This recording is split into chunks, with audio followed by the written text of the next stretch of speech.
Sean, thanks for being with us today. How are you? I'm doing great, Fraser. Good to see you. So I suspect that most of our viewers will recognize your face as you've been such an important part of our story and a supporter of ours from the very beginning. But for the newcomers, could you share a little bit more about yourself and tell us about your background? Yeah, sure, Fraser. Thanks very much. So I'm Sean Hanlon. I'm the CEO and founder of Hanlon Investment Management. I've been in the financial services industry for 38 years. I started with Merrill Lynch cold calling, built a wealth management book, which I still have today and love that part of our business. I also then helped open a wirehouse office after leaving Merrill Lynch. That was exciting. I then left the wires and formed my own independent firm and a registered investment advisor, Hanlon Investment Management.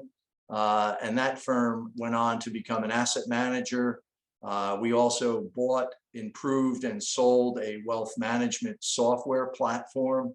And that firm also is involved in, still to this day, serving the needs of clients through wealth management. I'm also a pretty active investor in private equity and venture capital, and I have a particular interest, obviously, in fintech. Fantastic. And viewers, we talk to Sean, if not every week, certainly every month. And the reason we decided to bring him to all of you and record this was Sean's involved in something called The Craft. And Sean, I hope you wouldn't mind telling us a little bit more about what that is. Yeah, so the origin of The Craft is that I have a mechanical engineering degree from Stevens Institute of Technology, and I joined the board in 2010.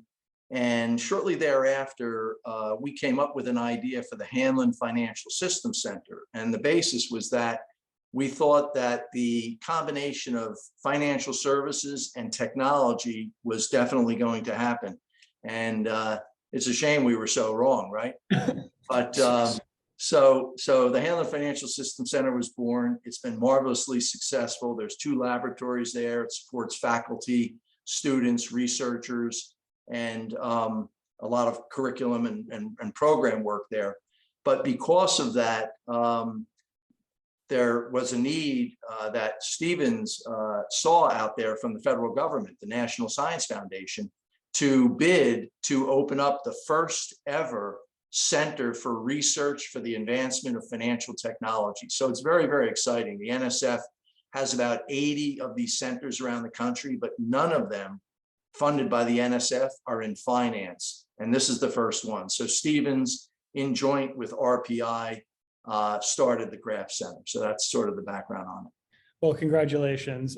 This does bring to mind one of my favorite adages, which is if you want something done, you ask a busy person. It's abundantly clear to me you didn't need one more thing to get involved in. But are there some other notable things about the Craft that you could share with us? Yeah, sure. I mean, it's notable, again, as I mentioned, that it's the first ever of its sort in the United States. So that's very, very exciting. And also, it's notable that the NSF has realized, whether it's crypto, non-fungible tokens, DeFi, cybersecurity, high-powered computer trading, artificial intelligence, and even, we haven't heard it much, but the metaverse. All of that is so fascinating and so technologically oriented. So that's what's really notable about the center, is that it's focused clearly on fintech. And, the National Science Foundation is very interested in seeing improvements in that area. Well, that's, perhaps this is somewhat overdue, but it's great to get the recognition for fintech. And I can imagine a number of different organizations who would be fascinated by this and want to be deeply involved. But are there some more you can share besides Hanlon? Yeah, sure, Fraser. And this is kind of a little bit of the mind blower part of this thing.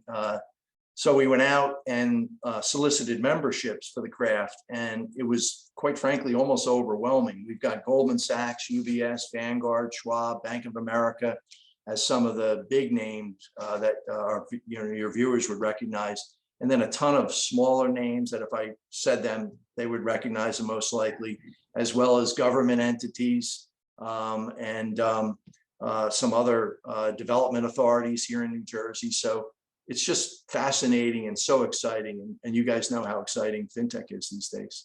Well, I hope you'll permit me to say that Goldman is in good company with you. Appreciate that. And you've been around the space for some time. Are there particular needs that you have that you're really hoping the center is going to address? We do, but the governance of the center is such that it's really going to be a collective gathering of thinking from all of the members and us sort of ranking the needs. And I'm sure that very high on that list will be wealth management and serving clients. And how do wealth managers, which I consider myself one, introduce all of this technology to their clients, as well as these new asset classes like crypto. There's so many wealth managers out there that have zero crypto in their clients' portfolios, and they're starting to probably wonder, why don't I have some crypto? So making sure that that's a safe place to play in, and it's an understandable and transparent place to play in, is certainly going to be high on the list, I would imagine, once the list of topics is determined by the membership. Fantastic. Well, Sean, I certainly hope you don't lose my phone number when you start to commercialize some of the technologies coming out of the Craft Center.